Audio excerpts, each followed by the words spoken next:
Yung buong liter namatay. Yun ang hindi natin may iwasan. Pero hindi naman yun dahilan para tumigil ka. Kasi yun doon ka natututo eh.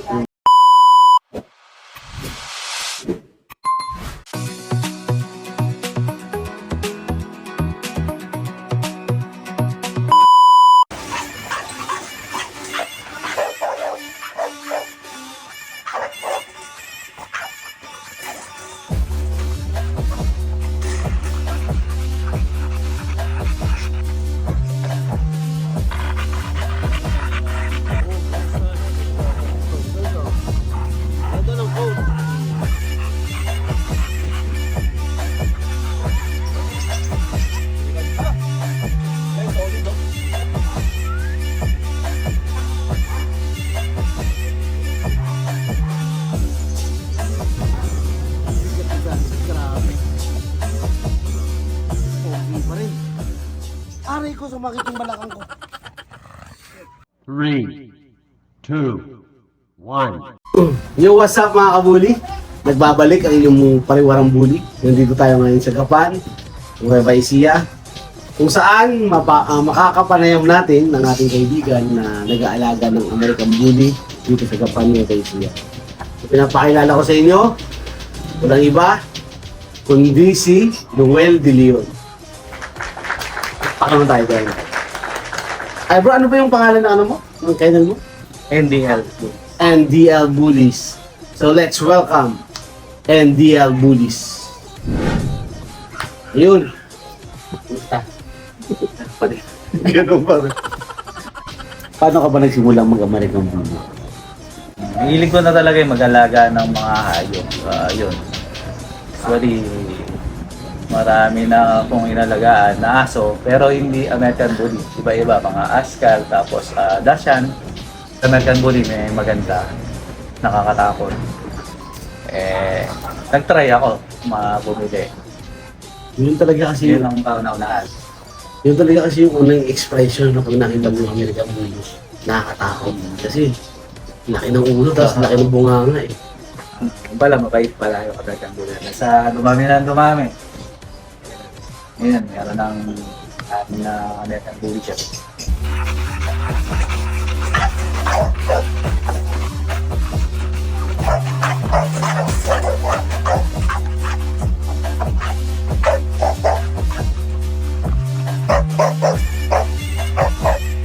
Kailangan mo nag-start mag-American Bully.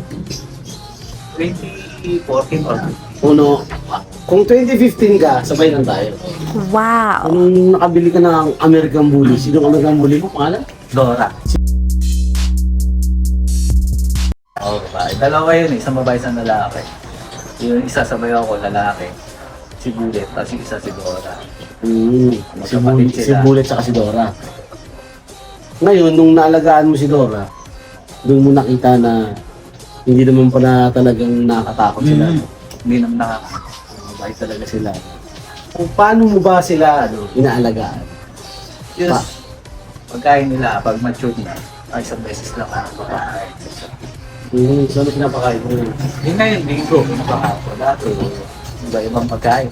Oo. Ngayon, bingo na. Medyo mas maganda yung result ng pagkain. Kasi less yung amoy. Ang food nila, hindi ganun ka-amoy. Tapos, maganda pa yung katawan nila. Tsaka yung skin nila. Maayos. So pag nagpapaligo ka, 2 times or isang beses sa isang linggo. Yung pakain naman, pag puppy, Pag papi, 2 to 3 times 2 to 3 times a day. Pag mananda, isang beses na lang. Vitamins, nagbibigay ka ba ng vitamins? Oo, nagbibigay ako vitamin C. Bukod dun sa vitamins, bukod dun sa pagpapakain, meron ka pang ibang ginagawa para mapangalagaan mo pa o mabigay mo pa mga kailangan ng iyong alaga. Siyempre, pagka hindi gising, nag-exercise, walk. Nag-walk kami. Aso. Para lumakas yung resistensya. Lalo ngayon, kailangan pala kasi natin yung mga Yung walk, ano yan eh, kasama sa banding yan eh. Minsan pag naglalakad kayo, kailangan mo talagang ilakad yung aso mo kasi kasama talaga sa banding. So, nagsimula ka noong 2015. 15, 16, 17, 18, 19, 20, 21, 22, 23. So, 8 years ka na nag-aalaga ng American Bully. Oh, Wow. Ang tanong ko sa'yo, meron ka bang mga experiences na maganda? At meron ka rin bang experiences na pangit na nangyari sa pag-aalaga mo ng American Bully? Baka pwede mong ibahagi sa ating mga taga-subaybay.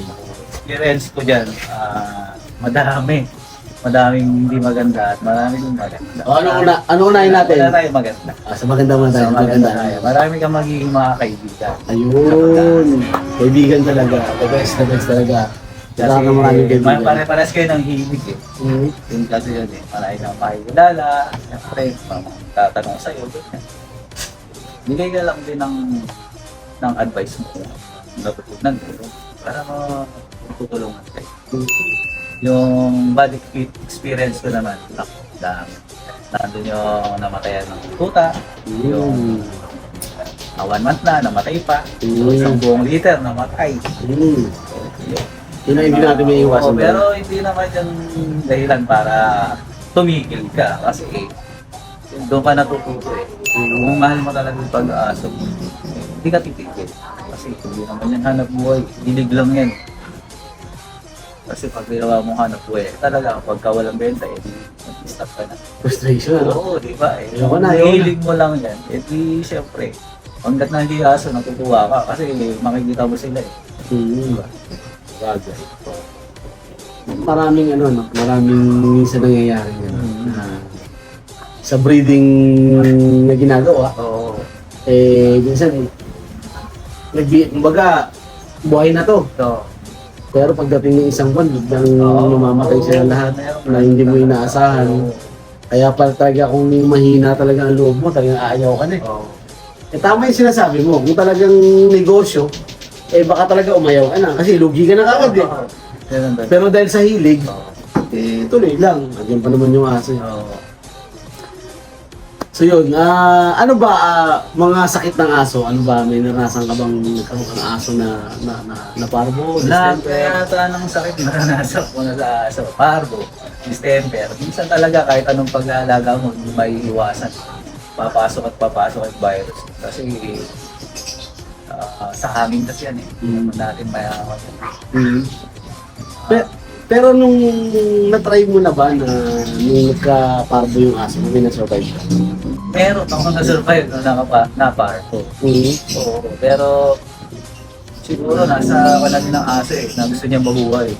Kasi kasabay niya mga namatay, tapos siya nabuhay. Pero halos 10 days siyang hindi kumakain, talagang ban na siya. Binibigyan ko lang ng dextrose tapos susuka pa niya. Ganun. So, pwede mo bang i-share kung ano yung ginawa mo sa tuta na nagka-parvo? Yun lang, binibigay mo ng Lexus powder. Wala kang binibigay na gamot? Meron akong Remedy o ano? gamot na binigay yung injectable na mga vitamins. Pero hindi ko ina-advise sa kanila yun kasi para sa akin lang. Kasi hindi naman ako vet eh. So, pinakamaganda pa rin mag-seek sila na advice sa mga vet. Kasi hindi naman tayo vet. So guys, disclaimer lang po yung napag-uusapan namin dito is sariling experience yun. Ngayon, kung mangyari sa inyo, mag-seek na kagad kayo ng tulong sa vet. Idiretso nyo na sa clinic. Pero siyempre, may mga times kasi na minsan wala talaga tayong matakbuhan. Kasi tulad na, nasa malayong lugar ka, tapos sarado yung vet, holiday o ano man, kailangan mong gawin. So marami namang paraan.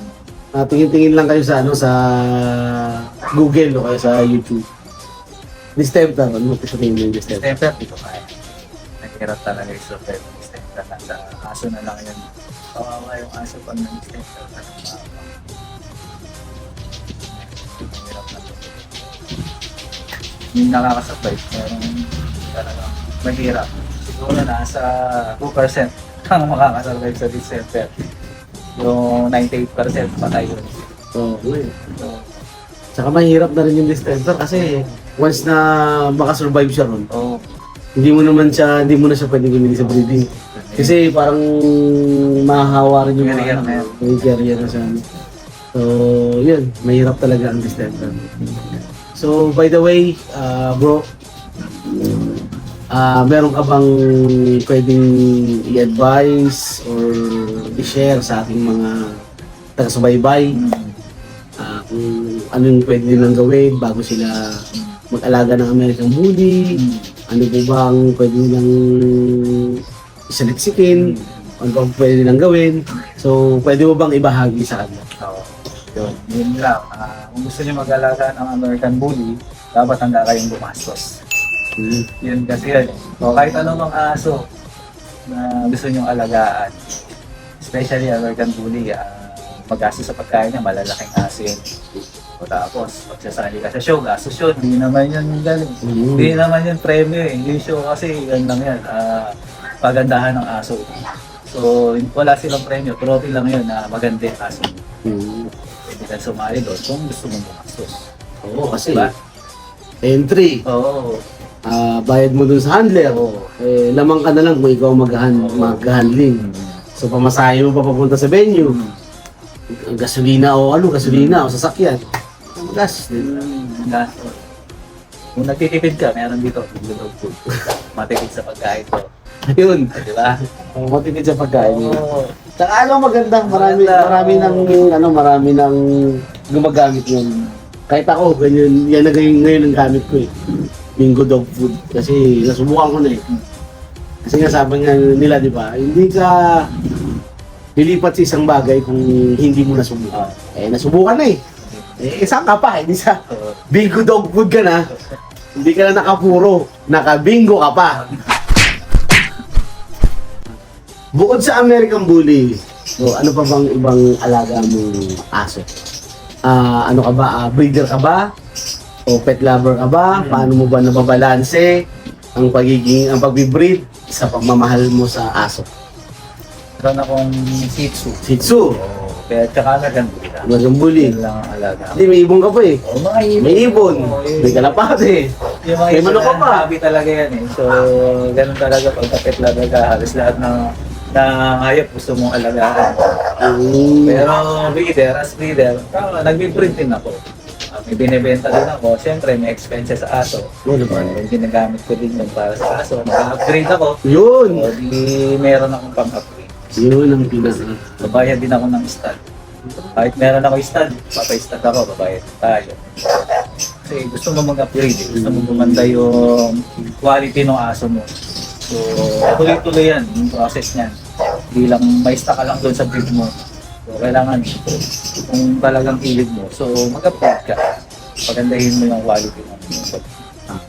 Speaking of upgrade, pag sinabi kasing upgrade, ibig sabihin nun, talagang kung ano yung moderno, yung guy, di ba? Tama ba? Oo. Kasi noon kasi, nung nag-start tayo mag-bully, ang bully palaki yan eh. So, Patangkaran, di ba, na palaki yan. Standard Standard classic ang maganda noon. Ngayon, nauso yung packet, napunta tayo sa packet.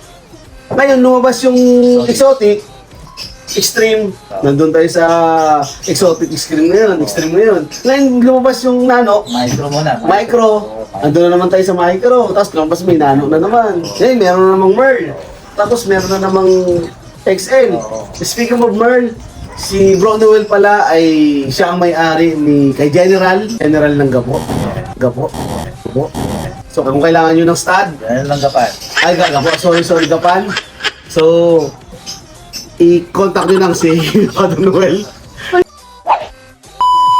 Speaking of Merl, si Bro Noel pala ay merong Merl. So ang pangalan ng kanyang Merl ay si General. So si General ng Gapan. So pag kailangan nyo ng stud, ng Merl, ano ba kategory ni General? Bakit? Pocket Extreme? Bakit? Pocket Extreme na Merl, Bully o Exotic? Nasa exotic category siya. Okay. Pero ano siya, full tape siya. So yun guys, kung kailangan nyo ng stud dito sa Gapan, walang iba, Brother Noel. Tawagan nyo, o kaya i-search nyo sa Facebook. Idalagay ko sa screen yung number niya. Hindi lang siyang may-ari ng Merl, siya rin yung distributor ng Bingo dito sa Gapan. Nueva Ecija! So, guys, napakagaling na tao, walang iba. Lakpan natin. Thank you. Sa lahat ng kaibigan natin na nag-aaso dyan, kung gusto nyo matuto about pag-aaso o pag-aalaga ng aso, please subscribe my YouTube channel, Pariwarang Bully. Please follow and click the notification bell para updated kayo sa ating video. So maraming salamat po. Naglilingkod ang inyong Pariwarang Bully.